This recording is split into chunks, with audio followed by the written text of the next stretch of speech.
Welcome to TalkTickers. You're here for our concise breakdown of important earnings calls. And today we're digging into Avantor. They're a pretty big name in lab solutions and bioscience production. Exactly. Our goal today is simple. Pull out the key insights for you, the experienced investor, give you a clear, efficient view of how they're doing and what's ahead. So let's kick off with the headline numbers. Avantor reported a slight organic revenue dip, down 2% compared to last year. Okay, a bit of a dip. But what about profitability? Well, that's where it gets interesting. Despite that revenue slip, their adjusted EBITDA margin actually nudged up a bit by 20 basis points, landing at 17%. Okay. So managing costs, it seems. Looks like it. Yeah. And adjusted EPS came in at 23 cents, which apparently lined up with what they were expecting internally. Got it. But you mentioned headwinds. Yes, and that's led them to revise their full-year revenue guidance downwards. That's definitely a key takeaway we need to unpack. All right, so a mixed picture to start. Revenue down slightly, margin ticking up, guidance lowered. Let's get into the details.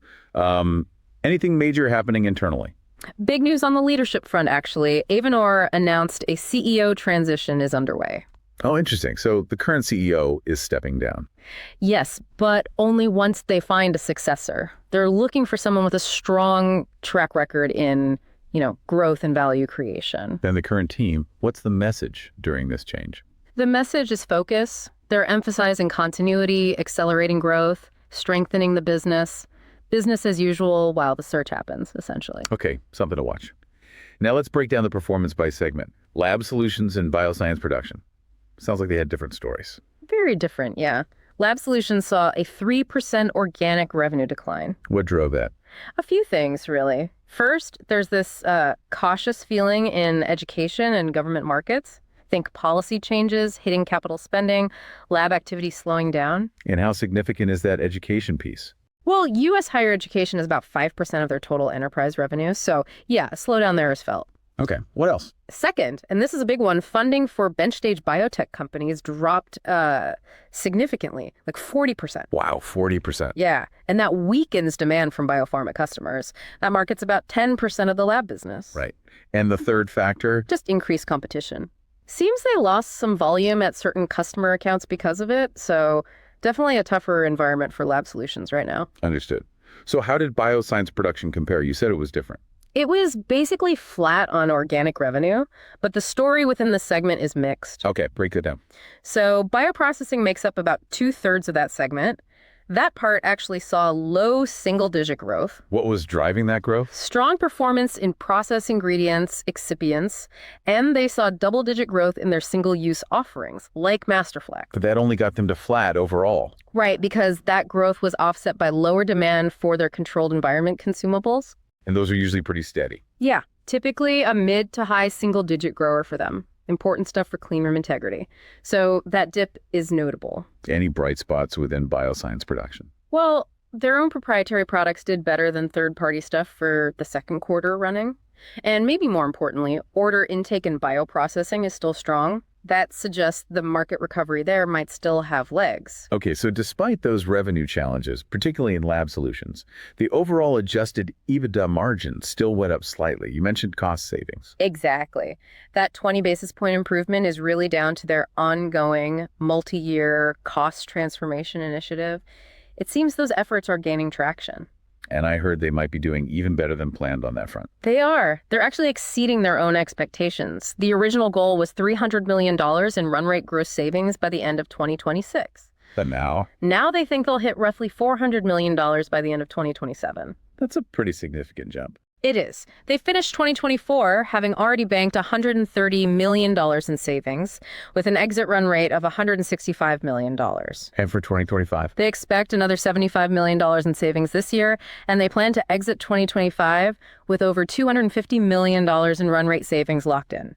Shows they're serious about efficiency. Okay, turning back to lab solutions where things are tougher, what are they actually doing to try and turn things around there? Any specific strategies? Yeah, they outlined several actions. There's a new president for Lab Solutions, Corey Walker. He's doing a deep dive into strategy and execution, big focus on growing and keeping key accounts and also winning new ones. Makes sense. Anything else? They've kicked off a delivery excellence initiative, basically trying to make their supply chain more efficient and resilient. Operations focus. What about technology? Definitely. They're speeding up digital enhancements. That includes rolling out an AI-enabled e-commerce platform. AI e-commerce, okay. And pricing. They're working on strategically optimizing pricing, using digital tools for that. The first phase is apparently going live later this quarter. They think that can unlock opportunities and boost profitability. And product offerings. Expanding the portfolio there, too. They highlighted new distribution agreements, one with AB-Sam for antibodies and reagents. Okay. Another with Fujifilm Irvine Scientific, that's for cell culture media, bioproduction reagents. Expanding distribution in North and Latin America, adding about 1,500 SKUs. Right. And also one with Merck KGaA Darmstadt, Germany. Lab filtration products in Western Europe, adding another 1,900 SKUs. Plus, they mentioned their own JT Baker viral inactivation solution is being commercialized and progressing well. So a multi-pronged approach for lab solutions. New leadership, operational improvements, digital push, pricing, and portfolio expansion. Lots going on. Definitely trying to address the headwinds. Which brings us back to that guidance revision. Given all these moving parts, what's the updated outlook for the full year 2025? Okay, for the full year, organic revenue growth is now expected between -1% and +1%. So pretty tight range around flat. And reported revenue, any adjustments there? Yeah, a couple. That clinical services divestiture they did, that's a 2% headwind on reported revenue.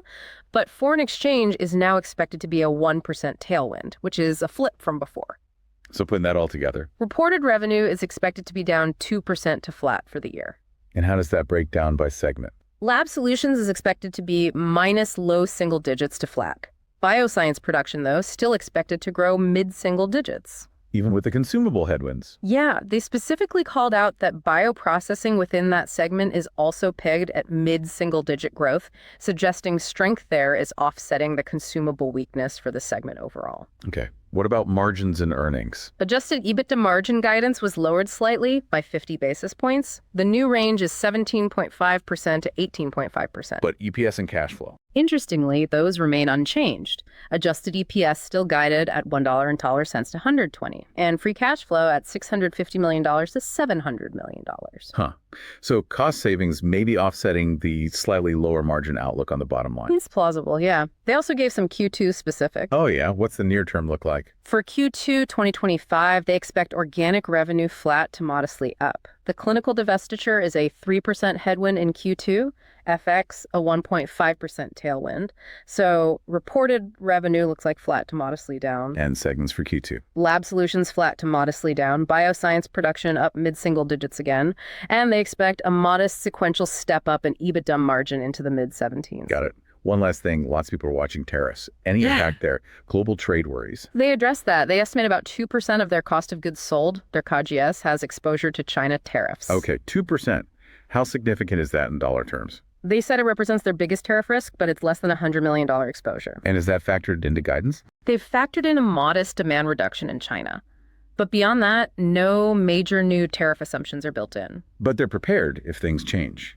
Yeah, they mentioned mitigation plans, alternative sourcing, giving customers other product options, maybe even tariff surcharges if needed. Okay. So stepping back from the details, what's the bigger picture here? What are the key signals for investors to take away from this call? Well, first, that caution in education and government, plus the biotech funding crunch, those clearly signal broader economic pressures hitting some key customer groups.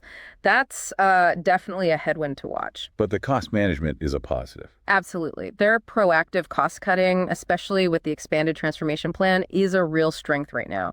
It's helping them navigate the top line issues and protect profitability. And the efforts in lab solutions. The focus there, new leader, digital pricing portfolio, suggests a serious attempt to reignite growth in that tougher segment. Execution will be key, obviously. At Bioscience. The strong order book in bioprocessing is encouraging for future growth, even with those current consumable headwinds. That's a positive signal. And the wild card. Tariffs and global trade uncertainty, it's just, a potential risk factor that remains on the radar. Right. Okay, let's shift gears slightly. Time for our This Is Not Financial Advice segment where we brainstorm some, let's say, less conventional ideas. The outrageous but plausible trades. Exactly. Given everything about Avantor, the funding squeeze in biotech, what springs to mind? Okay, here's one, definitely on the speculative side.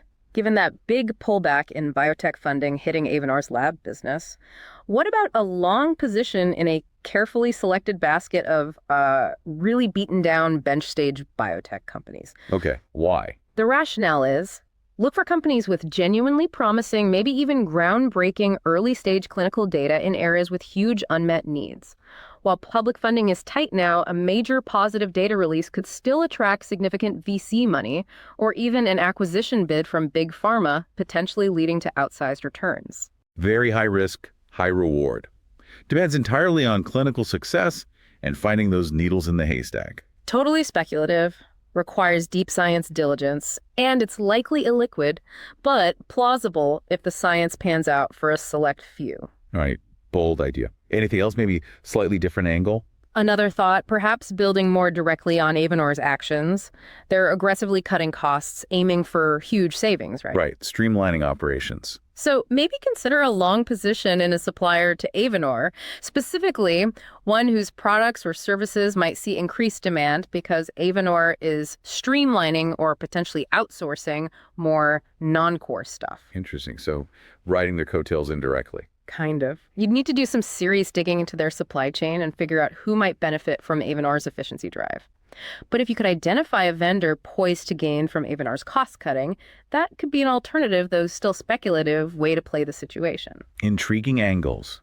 Food for thought, definitely. And that brings us to the end of our deep dive into Avantor's latest earnings call. We've unpacked the results, the headwinds, the tailwinds, and their strategic responses. We hope this gave you a valuable and efficient overview.